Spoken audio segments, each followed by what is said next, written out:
در حقیقت حج کو سمجھنا بہت ضروری ہے، اور اس سفر کی اہمیت کو بھی جاننا بے پناہ ضروری ہے۔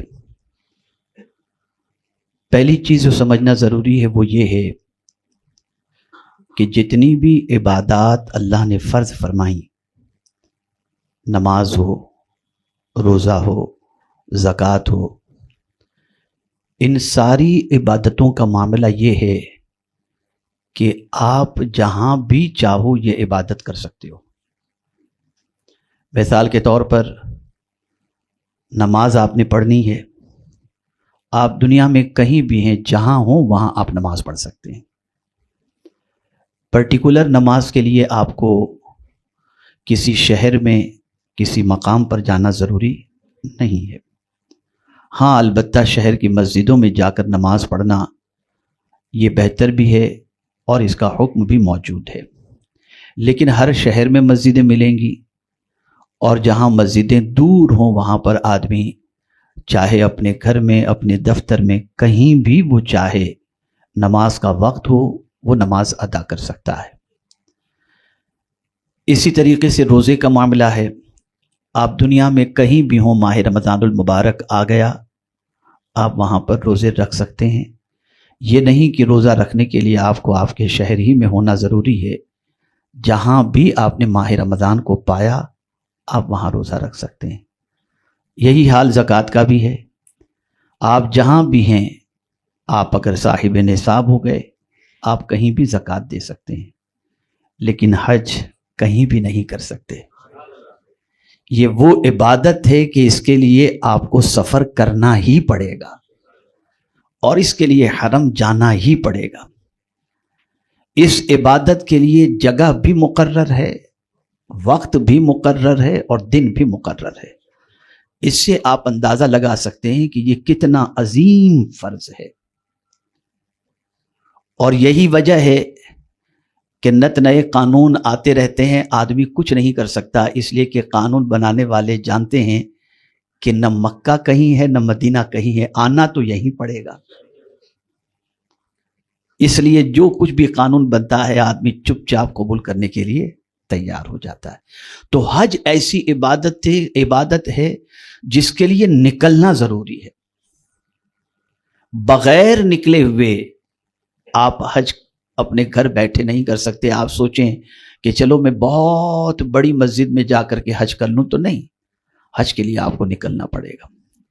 میرے پیارے آقا صلی اللہ تعالی علیہ وسلم کے پیارے دیوانوں، اس سے یہ بات سمجھ میں آئی کہ اللہ کے نام پر نکلنا یہ بے پناہ انسان کے لیے ضروری بھی ہے، اور ساتھ ہی ساتھ نکلنے کا اجر یہ ہے کہ اگر کوئی شخص گھر سے نکلا حج کے لیے، وَمَن يَخْرُجْ مِن بَيْتِهِ مُهَاجِرًا إِلَى اللَّهِ وَرَسُولِهِ ثُمَّ يُدْرِكْهُ الْمَوْتُ فَقَدْ وَقَعَ أَجْرُهُ عَلَى اللَّهِ۔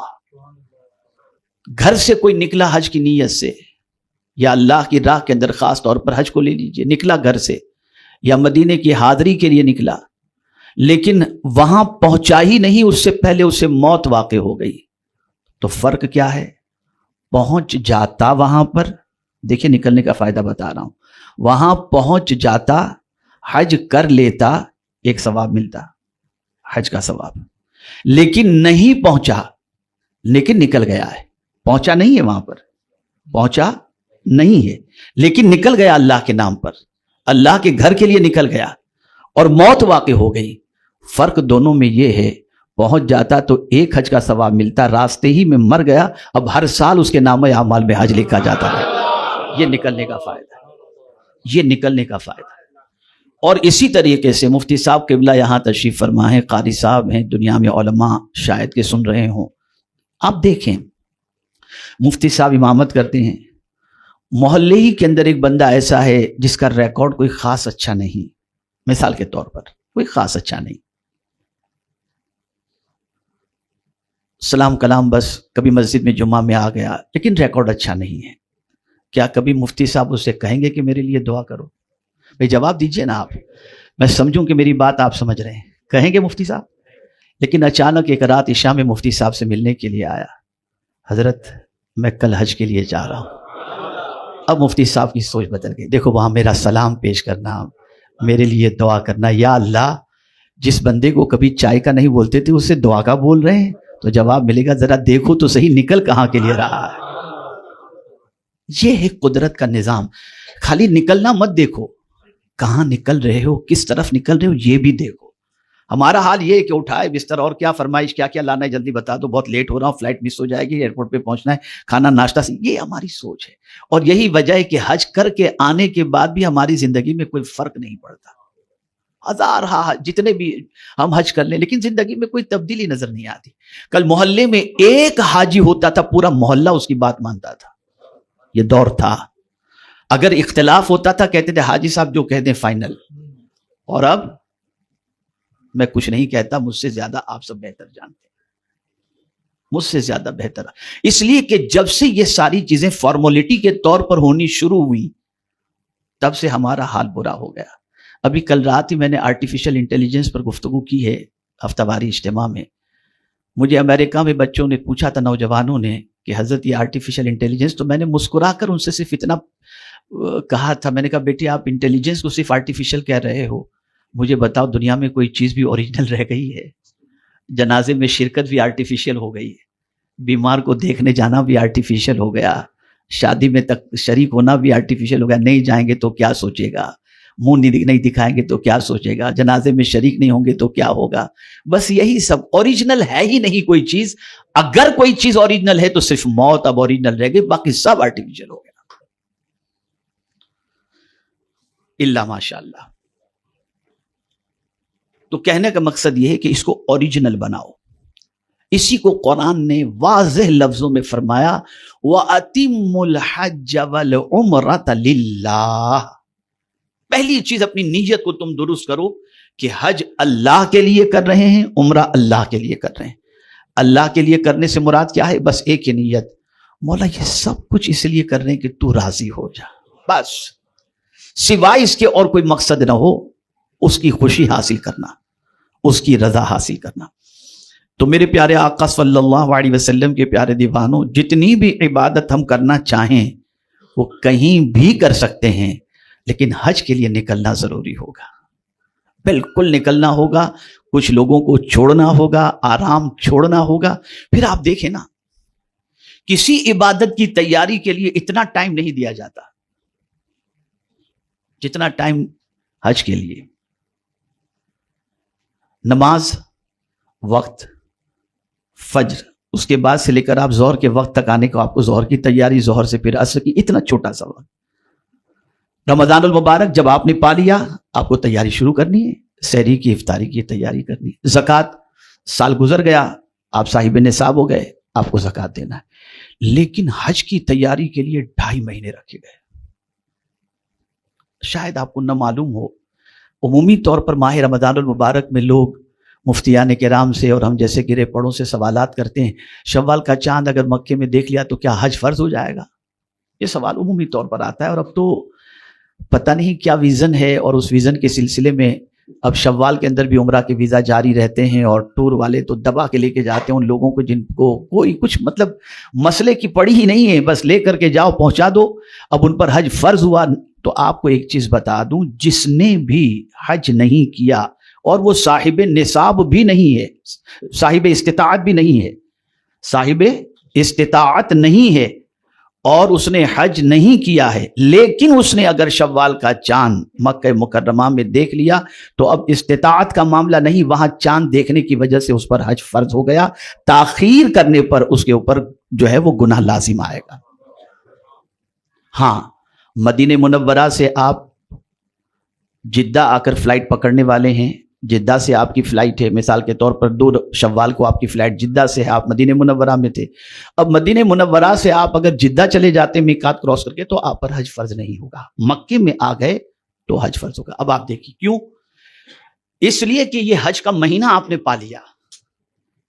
شوال, ذی قعدہ اور ذی الحج کے 10 دن 12 دن 13 دن جو بھی, وہ سمجھ لیجیے یہ حج کے ایام ہیں.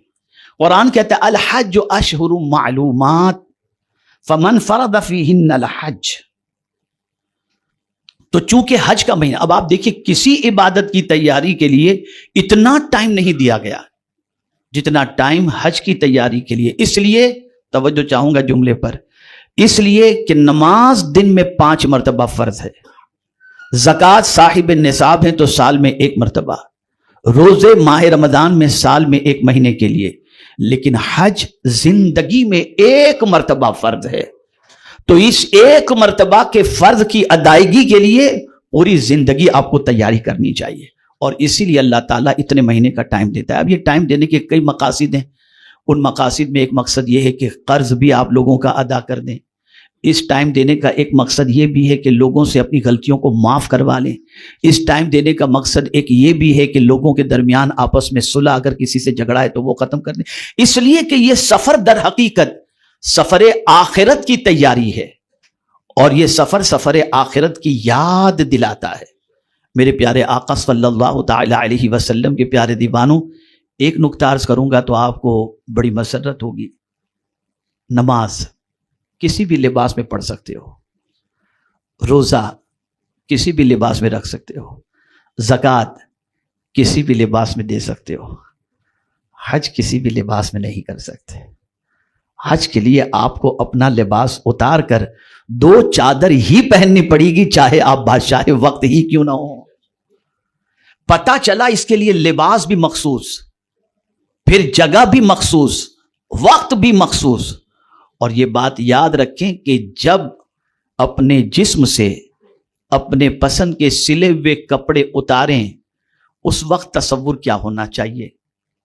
تو صوفیاء کرام فرماتے ہیں کہ اس وقت یہ تصور کرو کہ مولا میرے بس میں اتنا ہی تھا کہ میں اپنے پسند کے لباس کو اپنے جسم سے جدا کر دوں اور تیرے پسند کا لباس پہن لوں. تو میرے بس میں اتنا ہی تھا کہ میں جسم سے اپنے پسند کے لباس کو اتار دوں، بس اتنا ہی میرے بس میں تھا. تیرے اختیار میں سب کچھ ہے، تو گناہوں کا لباس میرے جسم سے اتار دے. تو بس مولا کو پیار آ جاتا ہے، بندے تو نے تیرے بس میں تھا اتنا تو نے کر لیا، اب میرے قبضے قدرت میں ہے، میں تجھے معاف کر دیتا ہوں. اسی لیے حاجی کی دعا اللہ قبول فرماتا ہے، اسے پاک کر دیا جاتا ہے. اس جیسی مؤثر عبادت آپ کو کوئی دوسری نہیں ملے گی، بہت پاورفل عبادت. شرط یہ ہے کہ اس میں 3 چیزوں سے خاص طور پر بچا جائے. فلا رفث ولا فسوق ولا جدال فی الحج. یہ 3 چیزیں اس میں بہت اہم ہیں، جس کا صراحت کے ساتھ اللہ عز و جل نے قرآن مقدس میں ذکر فرمایا. یعنی میاں بیوی کے درمیان جو خاص باتیں ہوتی ہیں وہ باتیں آپس میں نہ کی جائیں، گناہ نہ کیا جائے اور جھگڑا نہ کیا جائے. یہ 3 چیزوں کو حج کے دنوں کے اندر خاص اس سے پرہیز کیا جائے. اگر کسی نے ان چیزوں کا خیال رکھا اور اپنے وجود کو ان چیزوں سے بچائے رکھا اور اس نے حج ادا کیا، تو رسول گرامی وقار صلی اللہ علیہ وسلم فرماتے ہیں کہ حج مبرور کا فائدہ اور ثواب یہ ہے کہ اللہ تعالیٰ حج مبرور کی سعادت حاصل کرنے والے کو گناہوں سے اس طرح سے پاک کر دیتا ہے جیسے آج ہی اپنی ماں کے پیٹ سے پیدا ہوا.